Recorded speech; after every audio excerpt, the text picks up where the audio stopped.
Estamos aqui para a aula número 11 do estudo bíblico do livro de Apocalipse, nosso estudo semanal, nossa escola bíblica online. Eu e o meu amigo aqui, campeão mundial, campeão interestelar de jiu-jitsu. Inclusive, você que não sabe, que está assistindo ontem, né? Ontem, essa aula aqui está sendo transmitida no dia 30 de abril de 2023. E ontem, dia 29 de abril, morreu o Robson Gracie, a maior lenda do jiu-jitsu mundial, o cara que inventou o jiu-jitsu brasileiro, o cara que era respeitado no mundo inteiro. Quem vai ficar no lugar dele? Quem? Não sou eu. Quem? Marcos Silva. Jamais. Que isso. Realmente é verdade. Ontem faleceu, né? Mas faleceu na plena velhice. Né? Eu tenho um pouco de contato aí com o Renzo Gracie, que é o filho dele, né? Tô falando, tá na família. Não, logo vocês verão aí na internet Cico Gracie. Imagina. Mas isso dava uma baita de uma reflexão, Leclerc, porque o sentimento da família é um sentimento de despedida consciente, claro que com a dor da perda, né? Uhum. Mas ele faleceu, ele tinha 88 anos, né? Então viveu muito bem, realizou o que tinha que ter realizado na trajetória de vida dele. Então me pareceu assim, do contato, né, do pouco contato que eu tenho, que é uma despedida saudosa no sentido de afeto, mas aquela despedida sem remorso, né? Deixou um legado, né, cara? Deixou um legado global, né? Deixou um legado aí. Muito bem. Muito bom. Vamos lá. Cico Gracie. Vamos falar de Pérgamo. Vamos lá. Deixa eu ler aqui, então, Apocalipse, capítulo 2, do versículo 12 ao versículo 17. Né, vamos imaginar, né, Cico, que alguém entrou aqui agora, né, não conhecia a nossa live, recebeu esse link, falei, meu Deus, vocês estão falando de Pérgamo, onde estão as outras igrejas? Bom, nós já fizemos 10 aulas de Apocalipse, você pode maratonar nos nossos canais, aqui mesmo, na verdade, de graça, no Facebook, na fanpage, só que aqui as aulas são grandes, tem conversas antes, tem conversas depois. Você pode acessar Evangelho Negociável, lá você vai assistir as aulas que estão editadas, né, já começam desse ponto, ou pode acessar Oficina da Palavra e você verá todas as outras aulas, sem contar os outros milhares e milhares de estudos que estão disponíveis para quem quiser melhorar, para quem quiser aprender, para quem quiser estudar, né, Marcão? Zilhões de estudos gratuitos disponíveis nos canais. Vamos lá, Apocalipse capítulo 2, versículo 12 ao versículo 17. Ao anjo da igreja em Pérgamo escreva: estas são as palavras daquele que tem a espada afiada de 2 gumes. Sei onde você vive, onde está o trono de Satanás, contudo você permanece fiel ao meu nome e não renunciou à sua fé em mim, nem mesmo quando Antipas, minha fiel testemunha, foi morto nessa cidade onde Satanás habita. No entanto, tenho contra você algumas coisas. Você tem aí pessoas que se apegam aos ensinos de Balaão, que ensinou Balaque a armar ciladas contra os israelitas, induzindo-os a comer alimentos sacrificados a ídolos e a praticar imoralidade sexual. De igual modo, você tem os que se apegam aos ensinos dos nicolaítas. Portanto, arrependa-se, senão virei em breve até você e lutarei contra eles com a espada da minha boca. Aquele que tem ouvidos ouça o que o Espírito diz às igrejas. Ao vencedor darei do maná escondido. Também lhe darei uma pedra branca com um novo nome nela inscrito, conhecido apenas por aquele que a recebe. Meu amigo. Vamos falar sobre o trono de Satanás. Pessoal que... Cara, como é que pode uma igreja ser estabelecida, né, Leclerc? Que é a primeira pergunta, né? Como é que uma igreja é estabelecida na sala, ali onde Satanás, no trono de Satanás? Como é que uma igreja pode estar no lugar disso, né? Essa é a pergunta, porque hoje em dia, né, qualquer coisinha o pessoal já fica desesperado. Perseguição, preconceito. Como é que pode ter uma igreja fiel, né? Porque o texto começa dizendo que eles eram fiéis, né? Extremamente fiéis a Deus. E fala logo assim, né? Que você está no lugar onde o Satanás habita, mas que vocês conservam o meu nome e não negaste a fé. Exatamente. Como é possível isso, né? Bom, nós podemos abrir a aula já falando sobre todo o contexto histórico rapidamente, né, do que já falamos nas aulas anteriores, no que diz respeito a esse momento do primeiro século, onde havia uma idolatria institucional, né? Lembra os tempos de Acabe, lembra os tempos de Jeroboão, né? Lembra Babilônia, lembra Pérsia, lembra Egito. Há uma idolatria institucionalizada, Isso. que é a adoração ao imperador, ao culto romano. Aqui, como você pode ver, logo na capa da nossa aulinha, temos aí uma foto das ruínas do templo dedicado ao imperador Trajano. Trajano, não é o Trajano comentarista, não, ainda. ESPN, José Trajano, não. É o imperador Trajano de Roma. Havia templos dedicados a todos os imperadores. E quando Jesus fala que Pérgamo é o trono de Satanás, é porque em Pérgamo a idolatria está fervendo. Se havia idolatria em todos os lugares, e já falamos aqui nas aulas, né, Marco, que idolatria envolvia negócio, dinheiro, prostituição, todo tipo de imoralidade sexual institucionalizada. E se você não entrasse no esquema, se você não participasse dessa vida social, sociopolítico-econômica do império, você não comia, você não bebia, você não fazia nada, porque como é que você vai vender? Como é que você vai trabalhar? Como é que você vai se relacionar se você rejeita, né, esse estilo de vida? Então, se viver na Ásia, se viver na Europa era difícil, em Pérgamo era mais difícil. Porque Jesus vai dizer, não somos nós que estamos dizendo, não é uma revelação mística aqui nossa, Jesus afirma no texto que Pérgamo é a cidade onde está o trono de Satanás. Satanás. Isso. Bom, essa primeira parte aí já da contextualização histórica, né? É pesada, mas já começa a desmistificar muita coisa, né, Leclerc? Porque tem gente verdade. que eu já vi, tá? Em algum PowerPoint aí da vida, alguma coisa assim, as pessoas, assim, fazendo uma alegoria, né? Colocando ali um demônio sentado em algum lugar e uma igreja embaixo do demônio, uma coisa absurda, né? Vamos chegar no demônio, peraí. Deixa a gente chegar no demônio, que aí você conta essa historinha. Antes de seguir na história, né, quero voltar aqui mais uma vez a recomendar essa belíssima obra de John Stott, chamada O que Cristo Pensa da Igreja. Uma obra-prima isso aí. Não é, cara? Onde ele fala sobre as cartas de Apocalipse e fala das impressões que Jesus tem dos seus servos. Então, se você tiver vontade de estudar mais sobre esse assunto, de conhecer mais sobre esse tema, fica aí a nossa dica de ensino, de leitura, né? Uma dica bacana para você poder seguir em frente nos seus estudos. Agora vamos nesse ponto aí que você falou. Quando alguém lê esse versículo, em Pérgamo está o trono de Satanás, o que as pessoas pensam? Elas pensam nisso aqui, ó. Não, mas essa imagem está incompleta, Leclerc. Está faltando uma igreja. Isso, faltou uma igreja no meio ali, entre os pés desse demônio aí, desse chifrudo, faltou uma igreja ali, porque o pessoal tem essa visão literal. Tem. E tem uma galera que também viaja naquelas ideias da potestade do ar, e não sei o quê. Então é como se aquela igreja tivesse ali com uma massa espiritual por cima dela, que é essa massa aí desse capeta aí chifrudo, e as pessoas entendem que isso é literal. E na verdade, toda vez que a gente conversa aqui, Leclerc, sobre os casos da igreja, principalmente por esse modus operandi, né, de você ter que estar com isso enraizado nos seus negócios, no seu cotidiano, se você não fizer parte do esquema, você está fora do esquema e tal. Então a gente percebe que a grande ofensa a Deus aqui nesse contexto é a idolatria.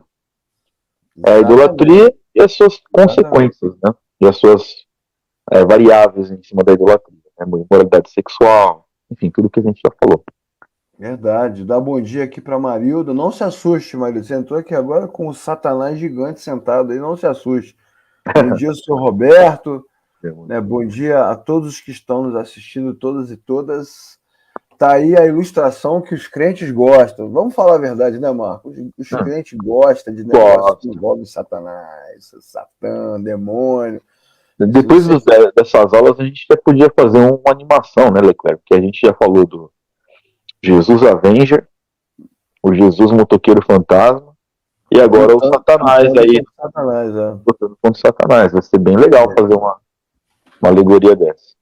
Quando se fala de trono de Satanás, essa é a imagem que está no consciente coletivo, né? No imaginário dos evangélicos, de que Satanás domina, como se ele tivesse autoridade, né? Poder e força para enfrentar e estar ali governando, né? Com os seus súditos, essa coisa do chifre também, né? Um dia, quem sabe, né? Eu e o Marco faremos aqui uma live só para falar sobre essas ilustrações, sobre essa esse Satanás aí parece aquele, né, Leclerc, do Facebook, que a galera põe um Jesus e um Satanás fazendo um braço de ferro, assim. Parece. Se você ama Jesus, você compartilha. Se você ama Satanás, você não faz nada. Aquelas correntes macumbélicas. Verdade. Agora vamos, Marcão. Eu sei que o pessoal vai ficar decepcionado com a gente, porque sempre fica, né? Decepção é grande. Vamos agora mostrar o verdadeiro trono de Satanás, que estava lá em Pérgamo, que não é esse aqui, não. Vou mostrar o verdadeiro. É esse aqui, ó. Esse aí. Esse é o trono de Satanás. Aí você que está assistindo ficou até decepcionado. Nossa, que lugar maneiro. Mas não tem chifrinho? Gostei do trono de Satanás. O trono de Satanás que você pode ver é uma reprodução, uma réplica fiel. Na verdade, nem chega a ser uma réplica, é uma parte restaurada do templo que foi construído em homenagem a Zeus, que ficava na cidade de Pérgamo, né? Pérgamo era o centro comercial, né? Centro político-econômico da Ásia, onde provavelmente, segundo vários historiadores, morava o procurador-geral do Império Romano, de onde saíam muitos comandos, né, muitas ordens, muitas decisões, e lá você tinha uma homenagem poderosa a Zeus, né? A Marilda está dizendo aqui, ó, o capeta não me pega. Muito bem, Marilda, não pega não, até porque já vimos aí que a igreja vivia, né, onde está o trono de Satanás. Então não pega mesmo, a gente vai explicar isso aí já já. Esse templo dedicado a Zeus foi considerado durante muito tempo uma das 7 maravilhas do mundo antigo. Sim. Ficamos aqui também de tamanha sublimidade, porque ele ficava no alto, num lugar alto, dedicado na altura também àquele conceito do Monte Olimpo, né? E um pedacinho desse templo está na Alemanha. É o Museu Alemão, tem lá um pedaço desse templo restaurado aqui embaixo, né? Na base do templo existem ilustrações de batalhas vencidas por Zeus. Então, uma obra belíssima, espetacular. E, obviamente, no templo de Zeus, como também em outros templos que havia em Pérgamo, o que você tinha? Além do culto, né, da adoração sincera da população, você tinha comércio, negócios, dinheiro, política, todo tipo de influência realizada, e na questão que envolve o culto, você tem, né, muita comida, como sempre, já explicamos aqui nas outras aulas, né, os banquetes romanos, muita bebida, muita sexualidade, né, e os romanos já não são mais apenas romanos, né, é o Império Greco-Romano. E para os gregos, e os romanos herdaram esse conceito, né, para os gregos não há como é que eu posso dizer? Não há objetivo na afetividade. O importante é o prazer, né, que você tem. Então, tanto faz se você tem relações com homem, com mulher, com criança, com animais, com planta, né? Isso é irrelevante, né? Para o grego, o importante é você ter prazer.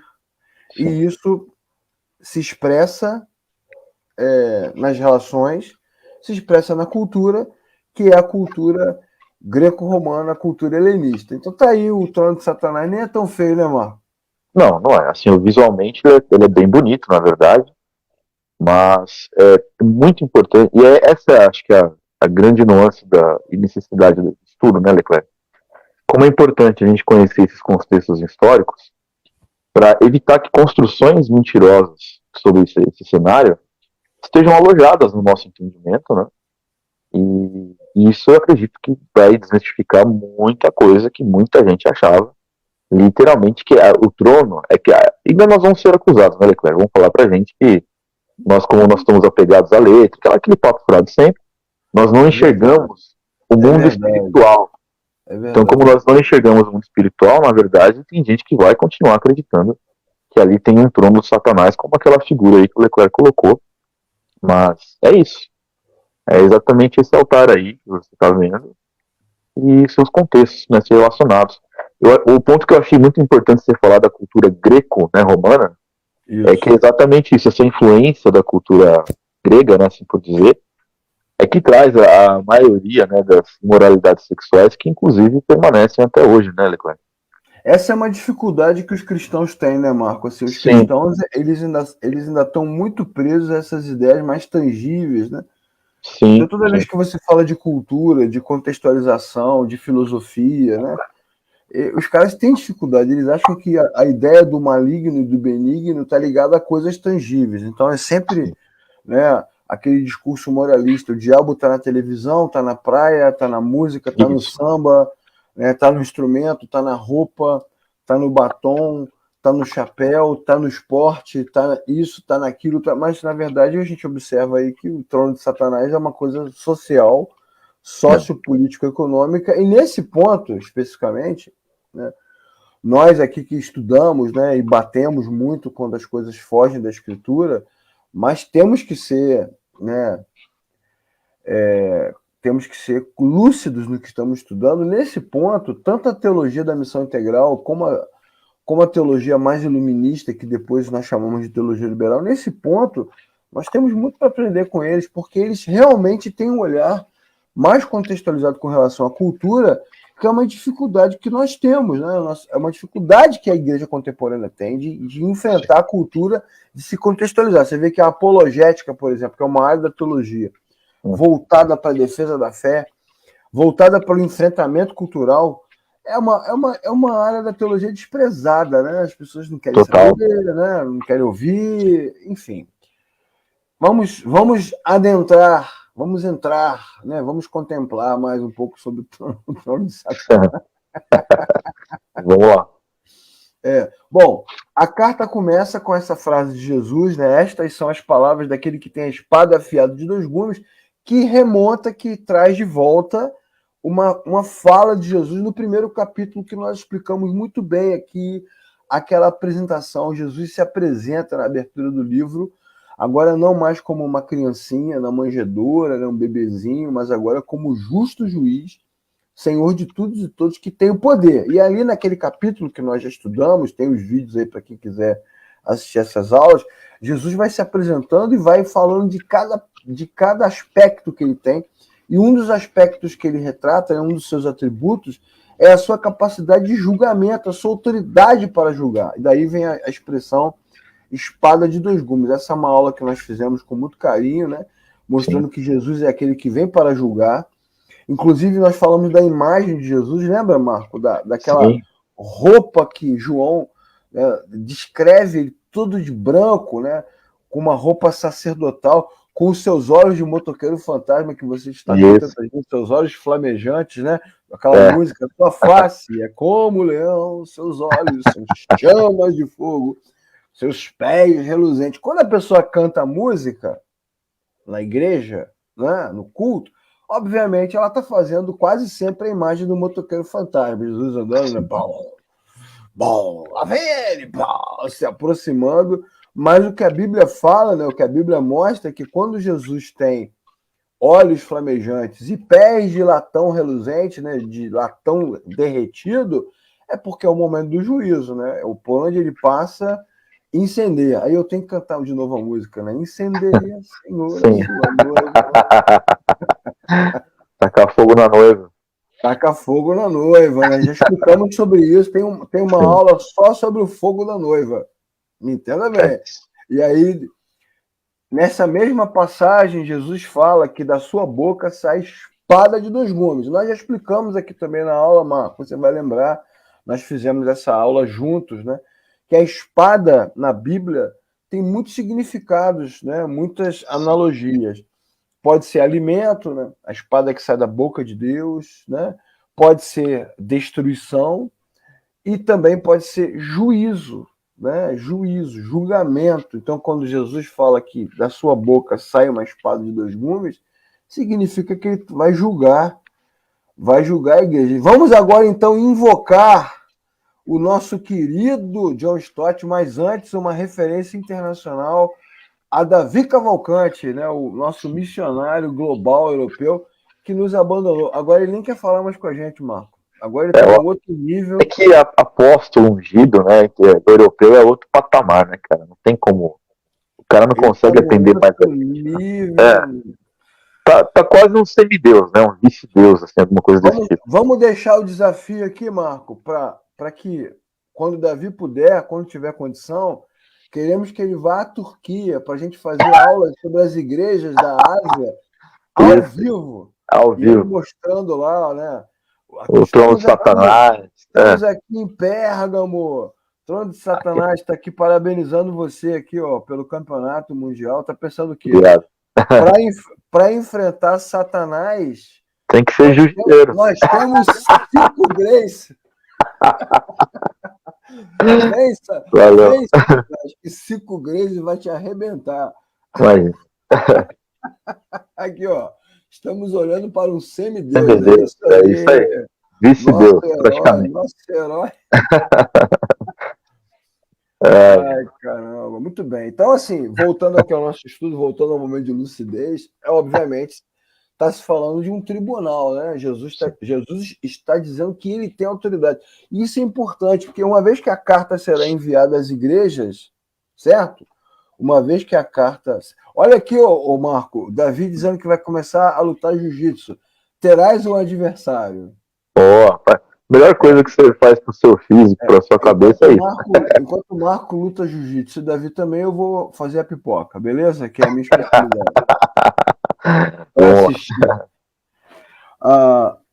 Isso é importante. Quando a carta estiver na mão das comunidades, dos cristãos, eles saberão que maior do que Roma, maior do que o imperador, maior do que Satanás é Jesus. Que tem poder para julgar, né? Que tem autoridade. Isso é importantíssimo. É uma retomada do prelúdio da carta. Vamos aprender com quem agora? Com o nosso querido velho John Stott, que já apresentamos aqui tantas vezes, né? John Stott vai dizer no seu livrinho, lá no ano 29 a.C., quer dizer, não é uma coisa que começou agora, né? É uma situação que se prolonga na Ásia. Foi concedida aos cidadãos de Pérgamo a permissão para levantar um templo a Augusto, que é o imperador. O primeiro templo construído em honra ao imperador vivo. É um absurdo, né? O nível da idolatria, né? 30 anos antes de Jesus, já havia adoração ao imperador. Então, retomando aí o nosso estudo do Evangelho de João, que nós já terminamos, quando o Sinédrio acusa Jesus de querer o lugar do imperador, também passa por aí, né? Pela questão da divindade. Né? Mas o que é surreal aí, né, Leclerc, é um pequeno parênteses mesmo, é o fato dessa condição de se fazer um templo a um imperador ainda vivo. Ainda vivo, é. Isso é bem uma coisa que abriu, né, uma margem, vamos assim dizer, de jurisprudência depois, mas imagine você, porque assim, até um pouco dessa cultura de época era comum, era idolatria, mas era comum que se fizesse uma coisa, tipo uma homenagem póstuma, alguma coisa desse tipo. Mas nesse caso, se tem uma condição de nós vamos fazer aqui um lugar, um templo em honra a alguém que ainda não morreu. É um absurdo assim, de idolatria incrível, né? Nível hard, né? Nível Pérgamo era a cidade central. Então faz todo sentido, né? Ser dito, como está sendo dito, como Jesus declara, sei onde você vive, onde está o trono de Satanás. Eu vou dizer para você, meu irmão, minha irmã que está assistindo a aula, né, você que é aluno de teologia, só essa frase aqui de Jesus, Apocalipse 2:13, dá uma mensagem, dá uma pregação. Sim. Porque Jesus sabe onde nós estamos. Sim. Então, nós precisamos parar com essa viagem romântica, né, de desespero, clamando, gritando, como se Deus estivesse longe, uma invocação pagã, né, do Senhor nos cultos. Vem, Senhor, vem, Espírito Santo, vem, vem, Senhor, vem no nosso corpo. Deus está, Deus sabe. E Deus, o mais legal é que Deus sabe e está tranquilo, porque ele não está disputando espaço com ninguém, né, Marco? E essa mensagem, esse cerne aí, Leclerc, que eu sempre tento, até para mim mesmo, tendo meus dias aí de tristeza e de angústia, né? Eu procuro me lembrar que Deus sabe. Deus sabe e Deus está vendo exatamente tudo o que acontece conosco, como sabia o povo aqui da igreja de Pérgamo, onde é que eles estavam, o que eles enfrentavam. Então isso, embora seja um grande desafio da fé, né? Mas também deveria ser a razão das nossas consolações, porque se cremos em Deus como nós falamos que nós cremos, a profunda consciência de que Ele está vendo, Ele sabe, não há nada que Ele não saiba, deveria trazer para nós algum nível de consolo, mesmo, Isso. claro, em meio à dificuldade, né? Estamos dizendo que não tem dificuldade, mas a consciência de que Deus sabe deveria nos consolar um pouco. A gente nem precisa conjecturar muito, né, cara? Porque, na Não. verdade, assim, a chance de existir esse questionamento na cabeça dos cristãos é 100%, né? O Senhor não está vendo? Onde o Senhor está que não vê? Mas que nos mantém nessa situação. 99% dos anseios que eu escuto é isso. Inclusive no livro de Salmos, o livro de Salmos tem um pedacinho do livro que nós chamamos de Cântico dos Degraus, né? Que são 15 salmos, vai do Salmo 120 ao 134. São os salmos da peregrinação, né? que os hebreus cantavam quando iam na direção do templo, no momento de adoração. E o primeiro salmo, o Salmo 120, é um salmo de reclamação contra a mentira, contra a contenda, contra a fofoca, né? Contra a impiedade. É um salmo de reclamação, dizendo o seguinte: olha, tá difícil ter paz, né? O salmista fala, é difícil ter paz numa vida dessa. Eu posso até ler aqui, já que o salmo é pequenininho, né? Pequenininho é redundância, né? Porque pequeno é pequeno, né? A minha mania, meus filhos reclamam, tudo para você é diminutivo. Eu posso ler aqui que o salmo é pequeno. Eu clamo ao Senhor, Salmo 120. Eu clamo ao Senhor na minha angústia, e ele me responde. Livra-me dos lábios mentirosos, da língua traiçoeira. O que ele lhe dará? Como retribuirá a língua enganadora? Ele a castigará com flechas afiadas de guerreiro, com brasas incandescentes de sândalo. Ai de mim, que vivo como estrangeiro, que habito entre as tendas. Tenho vivido tempo demais entre os que odeiam a paz. Sou um homem de paz. Presta atenção, ó. Sou um homem de paz, mas ainda que eu fale de paz, eles só falam de guerra. Ou seja, o cara não consegue ter paz. É uma perturbação. Então, isso não é um problema de Apocalipse, é um problema de sempre. Virou cristão, nasceu de novo, se reconciliou com Deus. Viver nesse mundo é impossível, é difícil. É isso. Toda aula fica eu, antes de começar aqui ao vivo, fica eu e Cico aqui reclamando da vida. Falando das dificuldades que todos nós falando da dificuldade que todos nós estamos vivendo. Então, é importante para nós saber que Cristo está presente, né? Que Ele está presente. Que Ele está Essa é daquelas coisas que a gente não pode esquecer, né, Leclerc? Tem coisas que a gente não pode esquecer. Que Cristo está vendo. Tem até uma música do Logos, né, chamada, do grupo Logos, do querido Paulo César, amigo nosso, chamada Situações, né, que ele fala sobre isso, sobre o inimigo, né, tentando fazer você esquecer do que Cristo fez, né?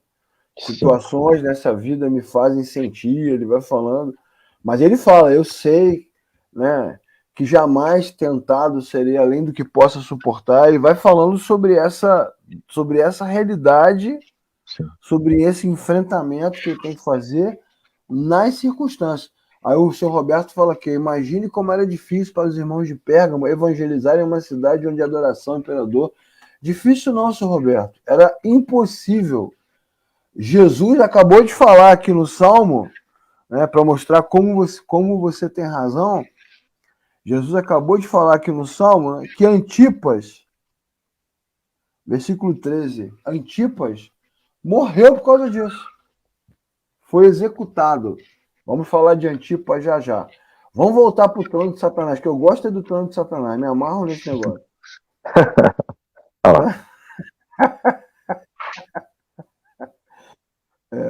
Vamos falar do trono de Satanás, está aí o trono de Satanás. A igreja em Pérgamo vive no condomínio de Satanás. Olha que maneiro, condomínio habitacional. E aí vem a pergunta que você fez no início, né, Marco? Como viver aí? É isso. Como servir a Deus num lugar desse, não é verdade? Sim, dentro deste contexto, né? Dentro desta realidade, muito difícil, muito difícil. Quase impossível, né, cara? Sim.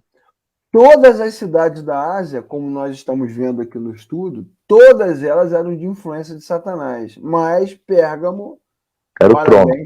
era o trono. Né? Parabéns pelo troféu. Medalha para Pérgamo. Medalha para. Ponto para Pérgamo.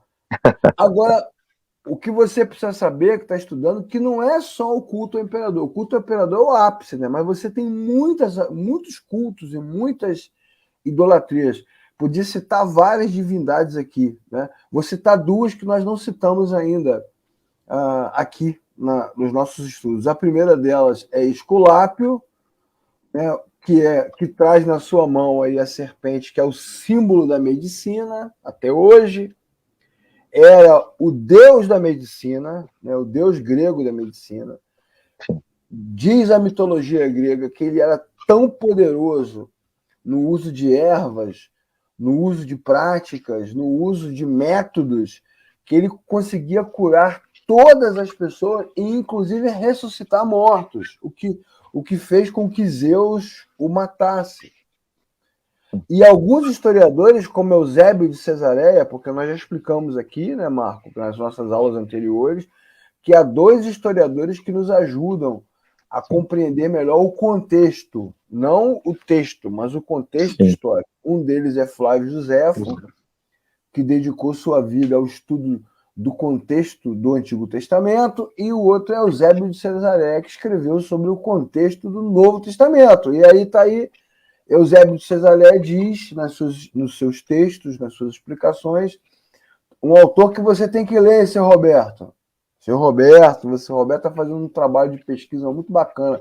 Você tem que ler Flávio Josefo, que é historiador do Antigo, e Eusébio de Cesareia, historiador do Novo. E ele vai dizer na sua obra que havia na Ásia aproximadamente 3.000 templos dedicados a Esculápio. É ou não é um esculacho? É um esculacho do Esculápio. Imagina isso, 3.000 templos para um deus, entre aspas, deus grego. É um absurdo, né? Cara, os caras adoravam. Agora já é greco-romano, né? Os caras adoravam, faziam lá as suas reuniões, né? As suas invocações, coisa de maluco, né? O que sobrou do Esculápio aqui na nossa realidade contemporânea é o símbolo da medicina, né? Sim. Mas ele era uma divindade muito presente também em Pérgamo, né? Muito presente em Pérgamo. Outra coisa, outro elemento que recebia adoração era o conhecimento. Tá aí uma foto, né, uma reprodução, obviamente, né, uma conjectura aí gráfica do que seria a grande biblioteca de Pérgamo. Havia muitas bibliotecas na antiguidade, e a biblioteca de Pérgamo era considerada por muitos historiadores o maior centro de conhecimento do mundo. Para alguns, inclusive, o maior centro de conhecimento do que a própria Alexandria, que tinha lá a biblioteca de Alexandria. Sim, verdade. E Pérgamo tem esse nome, Pérgamo, por causa do pergaminho, ou pergaminho tem esse nome por causa de Pérgamo. Vamos deixar aí o famoso dilema de Tostines, né? Tostines vem demais porque é fresquinho. Ou é fresquinho porque vem demais, né? Isso, exatamente. Fica aí para os meus alunos aí, o modelo de argumento da língua portuguesa, Pérgamo. É isso. Adoração, conhecimento, sim, a sabedoria. Difícil, né, cara? Difícil. E assim, guardadas, né, assim, algumas proporções, a gente percebe também que no meio cristão, Leclerc, também tem esse extremo. Muita gente, eu não estou obviamente incentivando a não estudar teologia, até porque eu mesmo sou alguém que dou aula de teologia sistemática, não estou dizendo que não estude, mas o excesso da busca, né, pelo conhecimento, por muitas vezes na vida de muita gente, substitui a misericórdia cristã. O cara, ele acaba sendo só um reprodutor de informação sem vivenciar aquela informação, né, enfim. Então, muito do que a gente vê hoje também não é novidade, né, Leclerc? Nas entrelinhas há uma espécie de adoração, sim, ao extremo conhecimento, a tudo, e desacompanhado, né, do Evangelho ou de Cristo. Isso pode ser uma grande tragédia, e para muita gente faz mal. Para muitas igrejas acaba fazendo mal, porque as pessoas não conseguem entender que para nós que somos cristãos, o conhecimento ele tem uma única utilidade, né, que é a de servir com mais eficiência. Então, apontar para Cristo, né? Isso. Se isso não for a nossa utilidade, se a nossa busca de conhecimento não tem esse cerne de servir com essa utilidade de colocar realmente Cristo, né, no centro de tudo, não tem muita lógica. Para muitos é só uma ciência, né? Exato. É isso aí, ó. Tá aí, ó. Tá aí a igreja de Pérgamo. Sim. Tá aí o local difícil. E se há tantas divindades, né? Se você tem templos diversos a diversos imperadores. Já falamos aqui de Augusto, já falamos de Trajano. Sim. Tem templo para Esculápio, tem adoração ao conhecimento e mais uma série de templos. Então é óbvio que o problema não é uma divindade específica, né? O problema é a cultura, né? O famoso helenismo. Agora vem aí dica de ENAD, né? Dica de Enem também, você que está estudando. O helenismo é um movimento, né, cultural batizado com esse nome em homenagem às cidades-estados da Grécia, né? A Grécia que dominou o mundo por causa de Alexandre, né? Alexandre o Grande dominou o mundo e Alexandre se foi, a Grécia se foi, mas ficou a cultura. A cultura grega tomou conta da humanidade de tal forma que até hoje nós somos influenciados por ela. Eu sempre digo isso nas aulas. Não apareceu nada de novo, né? Os caras estão aí até hoje dominando a nossa forma de pensar. O problema está impregnado. Por isso que João, lá na sua epístola, ele vai dizer, filhinhos, o espírito do anticristo já opera. O problema não é um lugar, um templo, uma divindade, né? Uma situação específica, uma invocação. O problema está no ar, meu irmão. Como diz Galadriel, a rainha da floresta, no Senhor dos Anéis, a obra-prima de Tolkien, ela diz assim: há um mal, eu sinto no ar, eu sinto na água, eu sinto no vento. Realmente. É isso. Ela abre, né, a obra de Tolkien fazendo essa narrativa. É isso, cara, tá no ar, não tá em lugares específicos, está no contexto histórico. O helenismo tomou conta.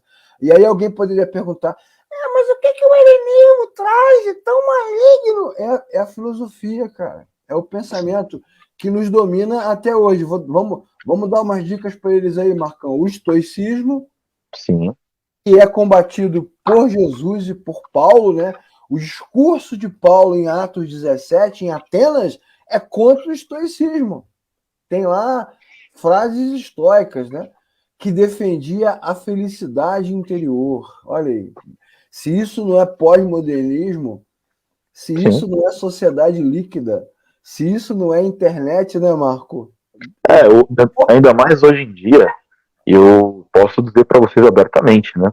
Eu sempre fui muito de estudar as tendências que permeiam, né, principalmente a nossa cultura brasileira. De períodos em períodos eu consigo fazer uns estudos assim particulares para entender em que sentido a humanidade caminha. E para esses períodos assim de mais ou menos um ano e meio para cá, inclusive nas mídias sociais, você vê o tanto de perfis, estoicismos práticos, estoicismo daquilo outro, que cresceram neste mundo midiático, é um absurdo. Por quê? Porque as pessoas procuram resposta. Isso aí. Então, acaba que pode parecer que algumas coisas, eu até dou a mão à palmatória, sabe, Leclerc? Tem alguns pensamentos dos estoicos que são bons e que são até aderentes ao Evangelho, quando lidos naquele contexto. Exatamente. Porém, há uma sutileza, e acho que é aí na sutileza que mora o perigo, é que se você começa a usar estas lentes para enxergar a vida, você tira o Evangelho do centro. É isso. Você, olha só, vamos trazer para o nosso tempo, né? O cristianismo ele é cristocêntrico, então o homem é pó. O homem não é o centro da realidade. No estoicismo, o homem é o centro, ok? Sim. Porque ele tem que buscar a sua própria felicidade. E lembra certa mensagem de certo pastor midiático. É isso. As mensagens hoje falam sobre isso, né? Você é o centro, né? Você é o centro, né? Deus quer que você seja feliz, né? Deus quer que você... Deus tem um propósito na sua vida, né? Sim. Deus tem um propósito, né? Deus tem um propósito de trazer a você, né? Tem promessa para você, tem bênção. Isso é estoicismo, né? O homem no centro. Então, como é que você vai tirar o homem do centro se toda a atmosfera diz que o homem está no centro? É difícil. Sim, é difícil. Depois vem o epicurismo. O epicurismo, ele vai dizer o quê?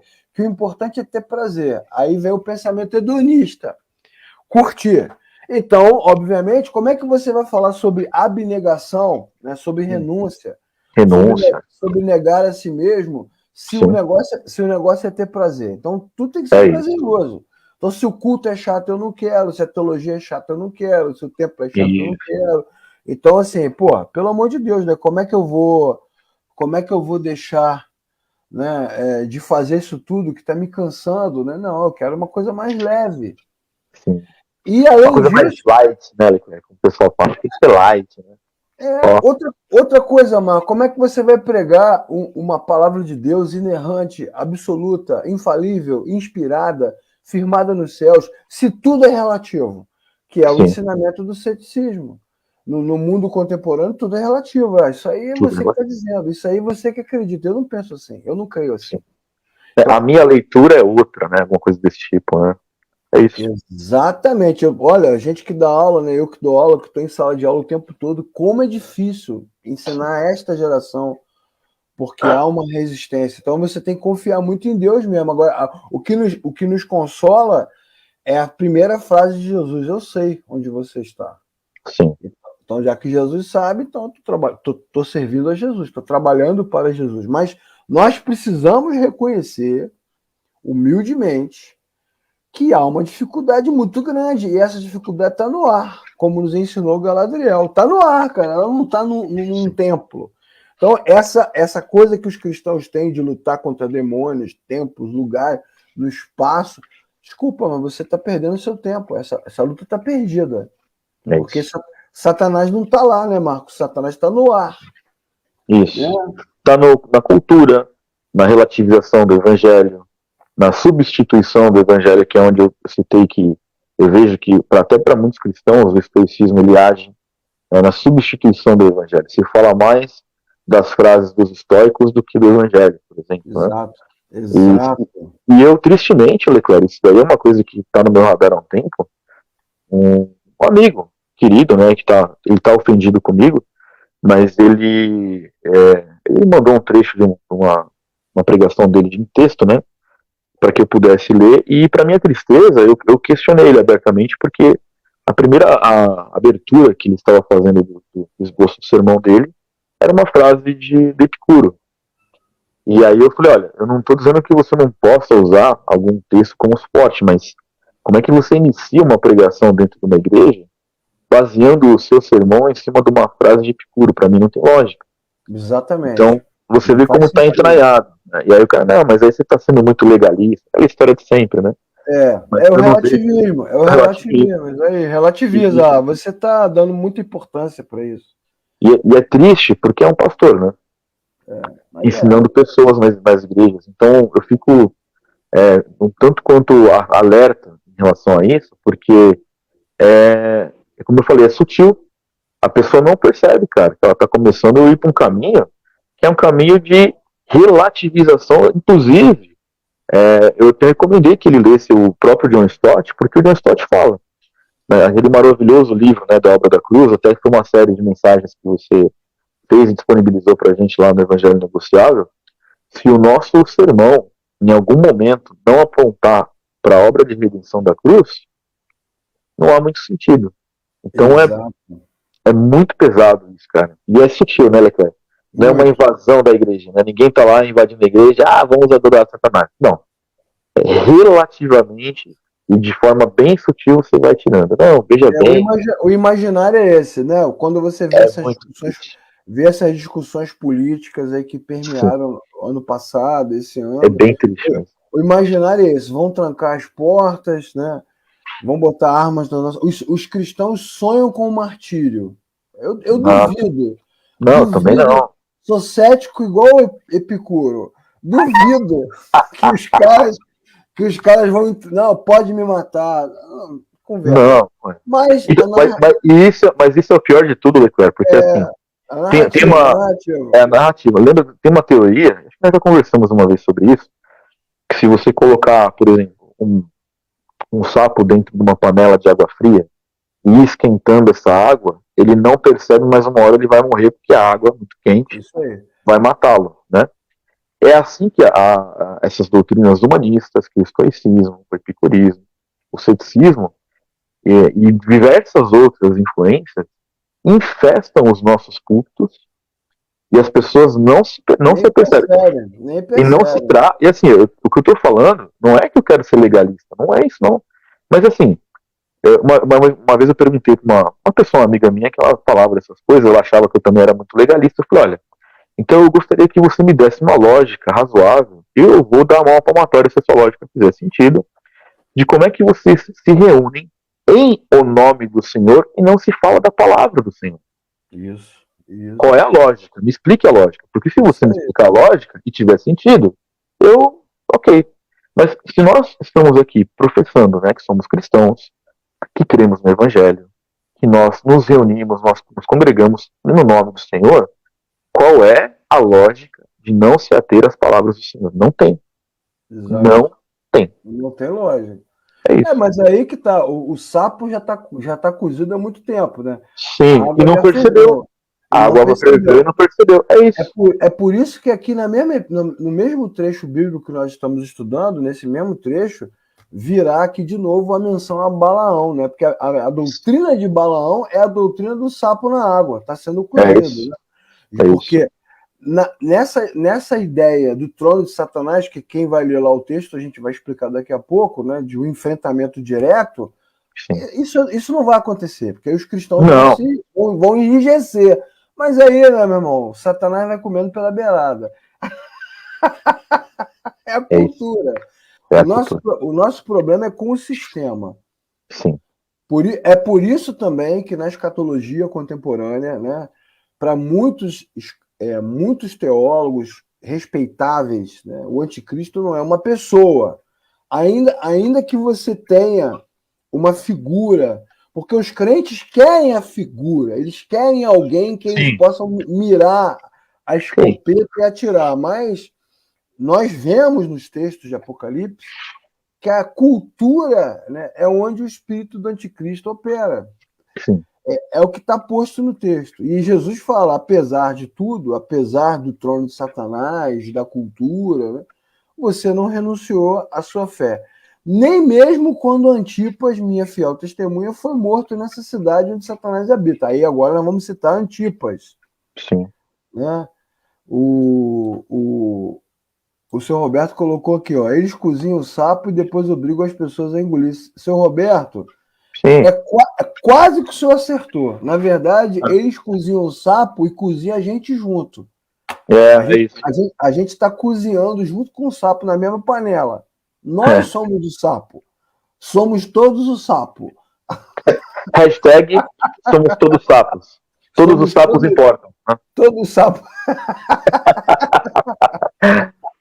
Ninguém solta o sapo de ninguém. Mexeu com o sapo, mexeu com todos. Foi. Mexeu com o sapo, mexeu com o brejo. Mexeu com todo mundo. Vamos falar de Antipas, né? Antipas tem o seu nome citado na carta. Olha, cara, isso é muito legal, né, cara? Porque muito legal, muito legal. Nosso respeito público aqui a Antipas, citado por Jesus como um exemplo. É a glória da vida cristã. É isso aí. Imagina, nós chegarmos na eternidade, Jesus apontar para Antipas. Palmas para Antipas. Cara, imagina, milhões, Dá um abraço aí, bilhões e bilhões de cristãos, servos de Deus de todos os séculos, de todas as eras, gritando: Antipas, Antipas, Antipas. Cara, Antipas tirou onda de crente. Aí você poderia perguntar: mas quem é Antipas, meu Deus? Antipas foi bispo de Pérgamo. Quem é que dá essa informação pra gente? Quem? Uma revelação suprema? Eusébio de Cesareia. Uma revelação suprema. Deus me falou. Deus está me falando. Não, é história, né? Deus está me falando aqui no ponto. Exatamente. Tá aí, ó. Essa foto retrata muito bem o martírio de Antipas, né? Os historiadores dizem que ele foi preso porque pregava o evangelho, igual os apóstolos. Ele não é o primeiro, os apóstolos também foram presos porque pregavam o evangelho. Paulo foi preso porque pregava o evangelho. Eles foram presos, ele foi preso. Depois ele foi solto, igualzinho os apóstolos, em Atos. Foi solto com a recomendação de que não fizesse mais isso. Mas diz a história, contam os historiadores, com documentos, que é importante isso também, você que está estudando. Né? O Eusébio de Cesareia traz muito documento, muita carta, muita...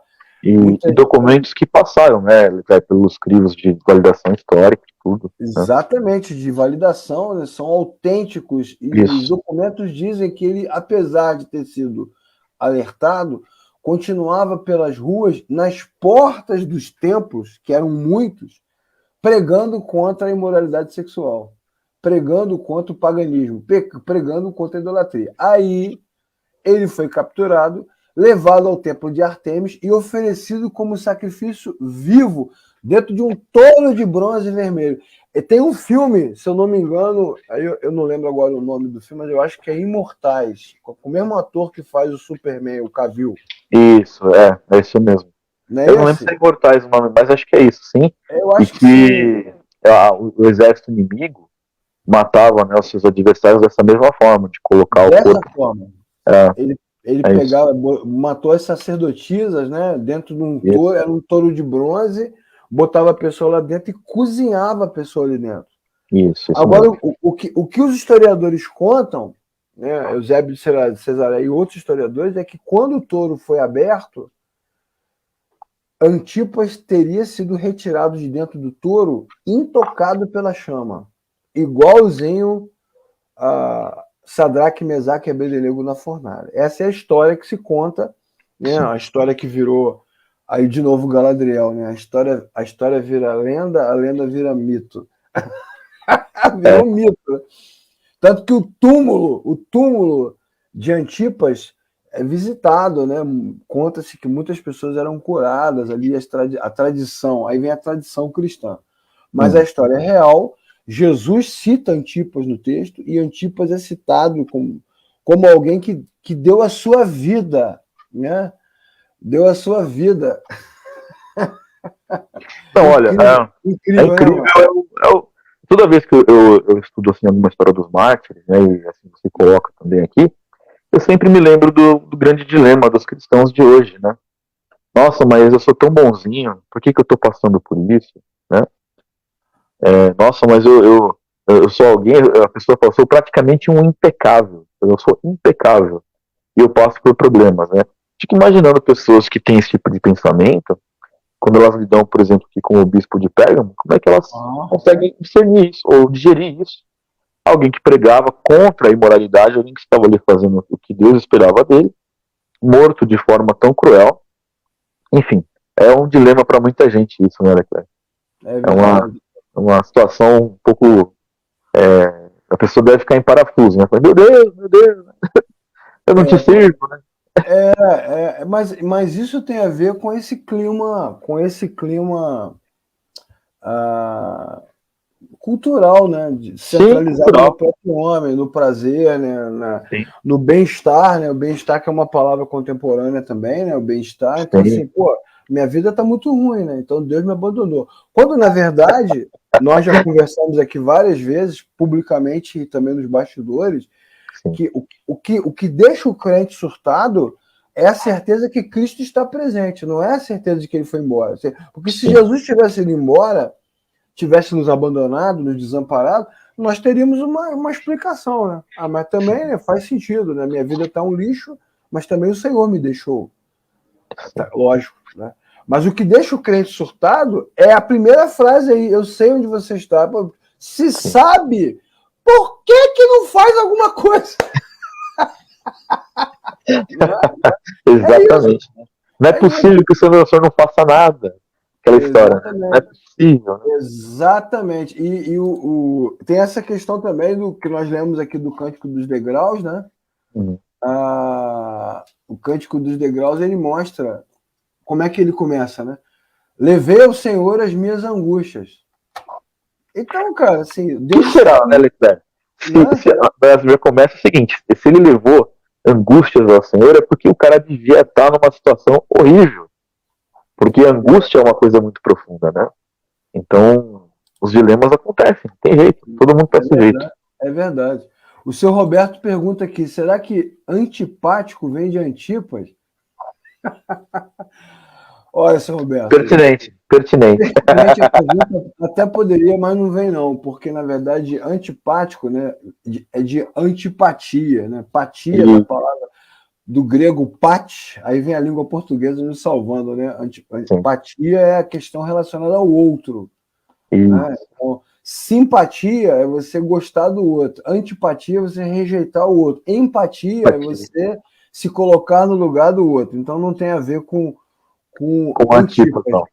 Mas vamos aceitar aí, né, que as pessoas eram antipáticas a Antipas, né? Vamos aceitar. Sem sentido. Não tinha essa palavra antipático no tempo de Antipas. Isso é uma estrutura da língua portuguesa, né? Sabe-se lá se havia língua portuguesa nesse tempo, né? De repente nem tinha, né, Marco? Não, acho que nesse período eu acredito que não também. Bom, para a gente caminhando já na direção do encerramento da aula, indo para as últimas considerações, agora nós poderíamos dizer, essa igreja é top, né? Ela venceu, ela lutou, ela superou, ela realizou. Mais ou menos. Mais ou menos, né? Engraçado. Ou como diria o famosíssimo Chapolin Colorado, né? Matsumoto. Quer dizer mais ou menos em japonês. Matsumoto, né? Vamos lá. É porque nunca é sobre nós, né, cara? Nunca é sobre nós. Nunca é. E esse eu acho que é uma constatação muito boa que a gente faz em todas as aulas, né? Todas as igrejas, com as suas características que nós discutimos até agora, tem o lado muito bom e tem o lado que é ruim. Que isso mostra a nossa humanidade. Isso. E esse versículo aí, ele é o tapa na cara do contraposto inicial. Eu sei onde vocês estão, eu sei que você não me negou meu nome, assim como o bispo lá Antipas, mas tenho contra vocês algumas coisas. Ainda tem gente aí que está pegada ao ensino de Balaão. Ou seja, não é sobre nós. Simplesmente você sabe que eu publiquei recentemente um vídeo na Oficina da Palavra sobre Sansão e Dalila. Sansão e Dalila. Maravilhoso. Eles nos representam. O título é esse, né? O cara não viu nada. Aí o cara botou assim o comentário: representa você, só se for você.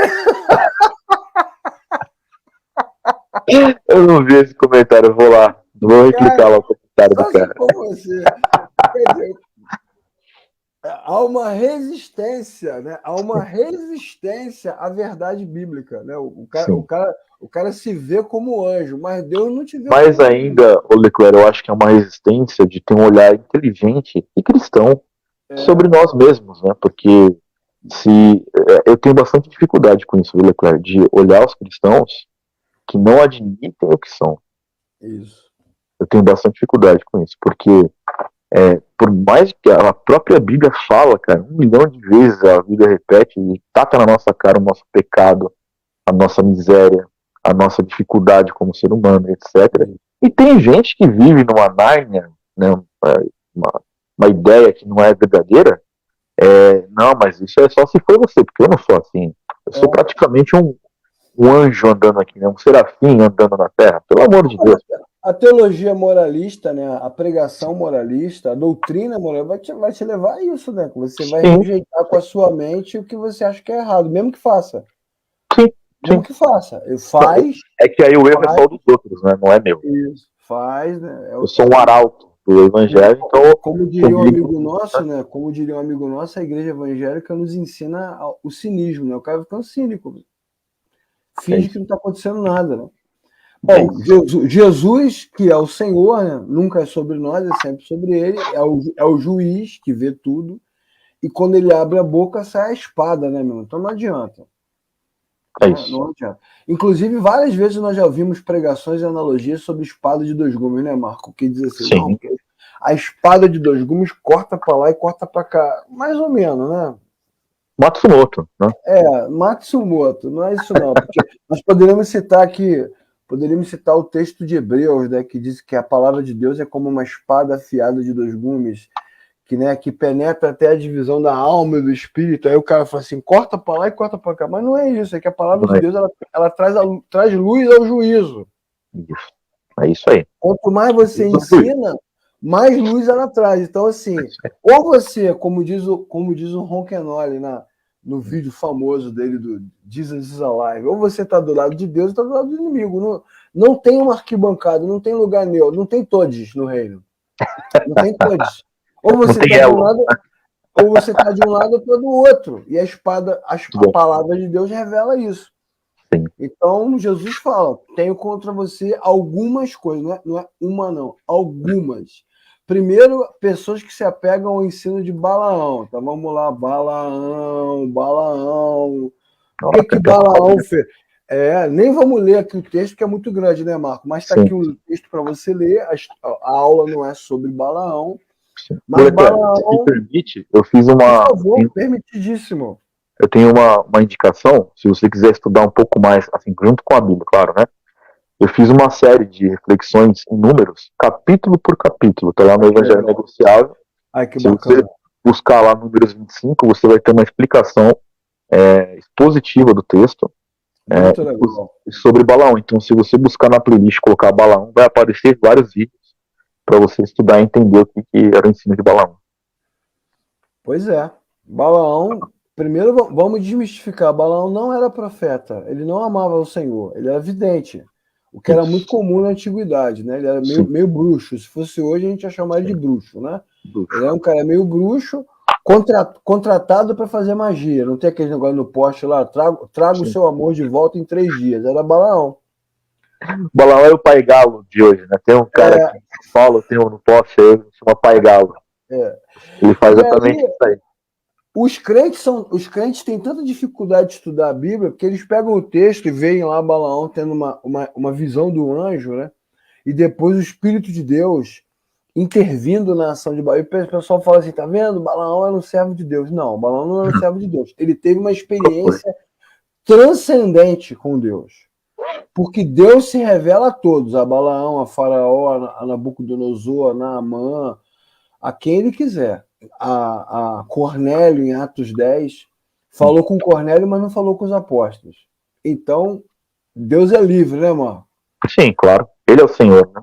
Ele é o Senhor. Então, Balaão tem uma experiência transcendente e ele não consegue não consegue amaldiçoar, porque ele prepara uma mandinga, né? Sacrifica várias galinhas, porcos, sangue, cachaça, velas, tal, cachoeira, praia.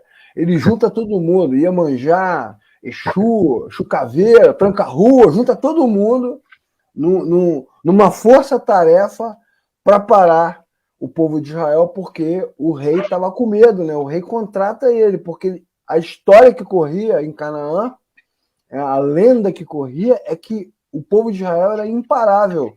Caiu Jericó, vai cair todo mundo, né? Caiu Jericó, como é que nós vamos parar os caras? E aí o cara... Não confiando no seu próprio taco, no seu exército, ele apela para as questões místicas e contrata um bruxo, que é Balaão. E Balaão vai lá, só que ele não consegue enfrentar. Então, aqui nos textos de Números, ele tem uma reunião com o rei E o rei reclama com ele, você, ó, te paguei muito, cara, mandei dinheiro para você, dinheiro do BNDES, da Petrobras, da Caixa Econômica, depositei nas Ilhas Caimã, depositei não sei onde, dinheiro, devolve o dinheiro. Porque no final, né, o Marco, não é sobre nós e é tudo sobre o dinheiro. Para muitos é isso mesmo. Para muitos é sempre dinheiro.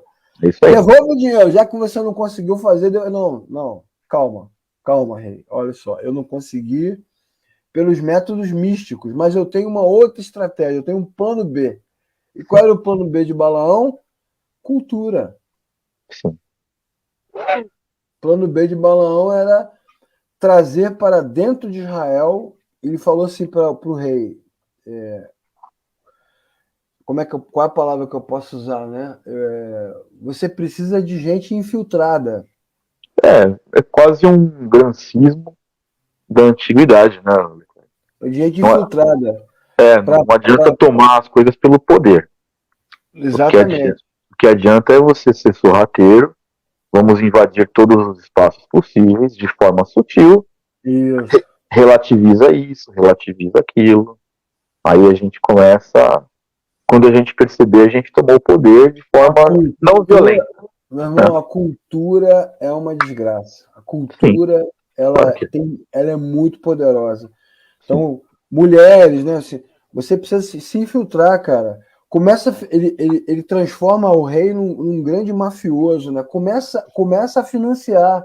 Isso. Financia a prostituição, a bebida, a festa, a cultura, a literatura. E o povo de Israel, então, que estava numa caixa, num quadradinho, né? Foi se relacionando com essa turma e aos poucos foi trocando de divindade. É isso. A promiscuidade, né? Os banquetes, né? O dinheiro, a sedução do mundo, né? Aí João também fala sobre isso. Eu adoro essa versão, Marco. A concupiscência da carne, sim, a concupiscência dos olhos, né? E a efemeridade da vida, né? Pô, cara, excelente. João, mas é isso. Onda, né, cara? E a verdade é essa, Leclerc. Isso tudo passa pela relativização que a gente está falando até do estoicismo, epicurismo, né, do helenismo, né, de forma geral. E isso tem muito a ver com hoje também.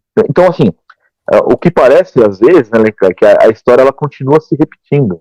É o que o senhor Roberto fala aqui. Qualquer semelhança com a realidade. Nesse caso, senhor Roberto, não é mera coincidência. Não tem método. Não é. Tem método.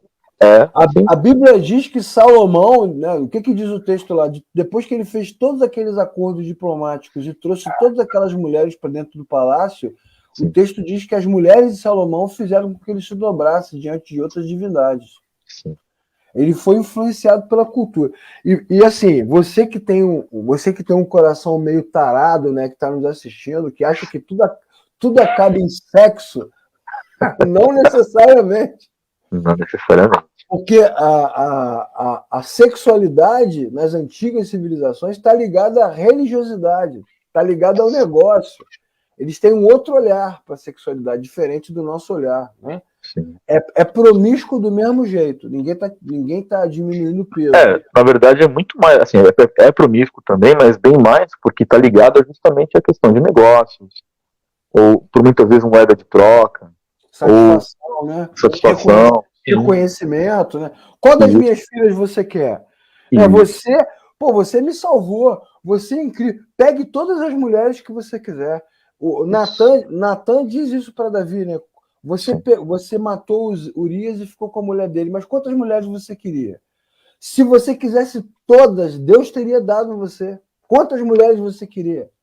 Então, na nossa cabeça contemporânea, né, o olhar tá bem distorcido com relação a essa questão histórica, mas a gente entende, a distância histórica é muito grande, mas é o que Balaão faz, né? Sim. E Jesus fala sobre isso. Se você pegar o versículo, deixa eu ler o versículo aqui, de Apocalipse, né, para a gente não falar bobagem, Marcão. Versículo 14, né? Tenho contra você algumas coisas. Você tem aí pessoas que se apegam aos ensinos de Balaão, que ensinou o Balaque a armar ciladas contra os israelitas. É uma armadilha, tá vendo? Induzidos. né, sacrificadas aos ídolos e praticarem a prostituição. É isso. É um ritual. É um ritual socioeconômico, político, é um ritual. Agora sim, agora entrou Robson. Ó, não tem Grace, não tem o trono de Satanás, não tem Balaão, não tem ninguém. Robson é o maior. Não há ninguém maior. Não dá para sair. Não. Entrou Robson, acabou, meu irmão. Bom dia, Robson. Exatamente, né? Você vê que Jesus fala sobre esse contexto e Israel caiu mesmo. Sim. Israel caiu. Então, dentro das comunidades, como o Marco já falou aqui antes, tem a galera que espalha, né, Marco? O relativismo, como você falou, tá cozinhando o sapo aí. Sim. E ninguém percebe, né? E quando se percebe, às vezes é tarde demais. Às vezes uma reação. Porque isso é uma coisa também que eu percebo, Leclerc. O cara, para sair disso, é duro, meu. Muito. Até porque a mensagem relativista também tem mais aceitação. Então, exatamente, as pessoas, não, eu acho que hoje a mensagem foi mais leve. E as pessoas têm a coragem de dizer assim, não, Deus falou ao meu coração. É uma tristeza danada, né? É um absurdo. Pois é. Porque né, é a questão do sentimento, né? É o sentimento. Por isso que a gente fala sempre que não é sobre nós, porque o sentimento ele nos trai, né? Enganoso é o coração do homem. O sentimento trai a gente. E trai muito, né? Jesus fala também dos nicolaítas, que é uma expressão que já apareceu antes na carta à igreja de Éfeso, nós já explicamos aqui, então não vou explicar outra vez, porque nós falamos bastante sobre os nicolaítas, né, Marcos? Mas aí, só para o pessoal lembrar dessa aula dos nicolaítas, está aí o slide, né? Que pregava, Nicolau de Antioquia pregava o quê? A libertinagem, a mesma coisa. Na verdade, muda o nome, Balamita, Nicolaíta, né, flamenguista, vascaíno. Não, e é muito próximo, né? Os ensinos, inclusive de Balaão, de Jezabel, são muito parecidos os ensinos, né, dos Nicolaitas. Mesma coisa. Jezabel, são as mesmas, são nomes diferentes para expressar a mesma coisa. Centralidade no homem, o prazer dessa vida, né, desconexão, e tudo resultado da queda. Sim. Bom, para a gente fechar a aula, né, como diriam os pregadores contemporâneos, Deus tem promessa. Olha o Manaia. Deus de aliança, Deus de promessa, Deus que não é homem pra... Deus tem promessa ao vencedor. Ao vencedor darei o maná escondido. Bom, bacana, né? É uma referência direta ao texto de Êxodo, capítulo 16, que fala do maná. Em que momento, em que circunstância o maná vem? O maná, que era o pão que caía do céu, o pão que desce do céu, que é citado muitas vezes na Bíblia. Jesus, inclusive, diz, eu sou o maná. Né? João capítulo 6, eu sou o pão vivo que desceu do céu. Vossos pais comeram o maná que Deus deu do céu e morreram no deserto. Mas quem comer deste pão aqui, eu ressuscitarei no último dia. Não experimentará a segunda morte. Porque eu sou o pão vivo que desceu do céu. Bom, o maná é uma coisa incrível, né? O povo de Israel reclamando lá que não tinha comida, que não tinha carne, que não tinha isso, que não tinha aquilo, que no Egito tinha pepino, no Egito tinha repolho, no Egito tinha tomate, tinha cebola, tinha alho, tinha pimentão, tinha Casa Pedro, Casa Pedro é ótimo. E aí Deus então envia o maná. Eu tenho uma teoria, inclusive, Marco, depois no outro momento eu quero falar dela, que o maná era rabanada, tá? Boa. Uma teoria interessante. Agora vejam o que a própria Bíblia diz, né? Ele te humilhou e deixou ter fome. Ó, então, meu irmão, qualquer semelhança com o texto de Apocalipse é mera coincidência, né? Eu sei onde você está. Sim. Ele te humilhou, deixou ter fome e te sustentou com maná. Nem só de pão viverá o homem. Tá vendo? Deuteronômio, Mateus, ou seja, tudo bem que os caras, eles têm que escolher. Né? O que eles querem? O alimento de Pérgamo ou o alimento que vem do Senhor? Quem se alimenta do Senhor não terá fome, não terá sede, não passará dificuldade, não sentirá falta de nada. É um desafio. E existe o maná escondido, né? Qual o maná? É esse alimento eterno, né, cara? É o alimento último. Há um maná que ainda não foi dado, que é quando nós estaremos com o Senhor eternamente, reservado para aqueles que creem. O alimento final, né, cara? Nunca mais sentiremos falta de nada. Inclusive, lá no livro de Apocalipse, no finalzinho, quando João faz uma descrição do que ele está vendo, da cidade, né? A árvore é Jesus, o rio é Jesus, a água é Jesus, a luz é Jesus. Jesus se torna o centro de todas as coisas. Então ele está falando, quem vencer terá a mim. Né? Eu sou o pão vivo que desceu do céu. Isso é muito bacana. Isso é maravilhoso, isso. Maravilhoso. Né, cara? É uma forma de expressão. Depois Jesus fala, eu também lhe darei uma pedra branca com um novo nome. Isso aí dá um caldo pro pessoal místico, né, mano? Não pode ser uma pedra branca, porque isso é um racismo cultural. Então, já viu, né? Imagina, as narrativas de hoje são essas. Imagina o Clebão pregando sobre isso. Imagina, Kleber Lucas vai vir um comentário assim, Kleber Lucas não curtiu isso. Kleber Lucas saiu do grupo. Cara, a Pedra Branca, né, é uma alusão histórica, né, aos competidores olímpicos, né, que eram honrados e recompensados, que recebiam aquela coroa, né, que é citada por Paulo, né, coroa simbólica lá, e a Pedra Branca com o nome era uma homenagem, né, ao vencedor. Jesus usa essa expressão, né, ao vencedor. Né, existe uma corrida, né? Existe uma competição acontecendo, e quem vencer receberá o maná escondido, que sou eu mesmo, uma pedra branca escrita com o seu nome, né? Que é uma menção também ao próprio Jesus. Agora, para a gente fechar a aula, fechar mesmo, né? O que é legal nesse versículo é que, pela primeira vez, Apocalipse usa a expressão novo. Né? Então, isso merece a nossa referência. Sim. Deixa eu abrir de novo a minha Bíblia aqui, ó, versículo 17, né? Isso, está dizendo assim, ó. Quem tem ouvidos, ouça o que o Espírito diz às igrejas.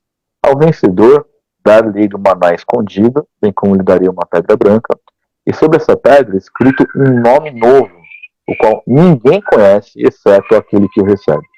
Um nome novo. Isso é bem legal, né? Porque, assim, a gente tivemos uma discussão aqui no seminário, aqui onde eu dou aula, muito grande sobre santidade, os irmãos insistindo na ideia de que santidade é um progresso, é um processo, é uma trilha de desenvolvimento, como se nós fôssemos orientais, né?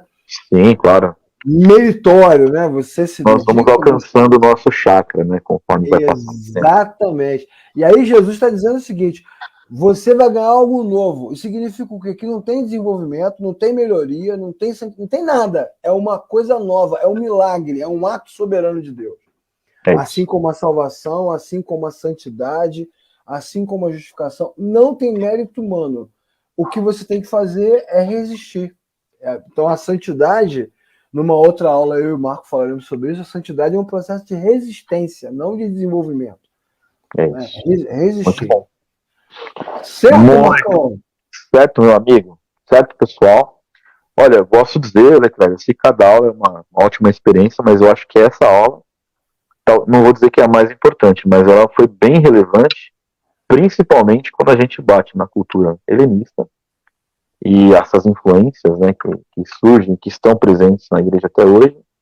Eu acho que é um tema até de muita urgência, e que culminou com esta aula, ou seja, sem dúvida, uma das aulas mais importantes até agora.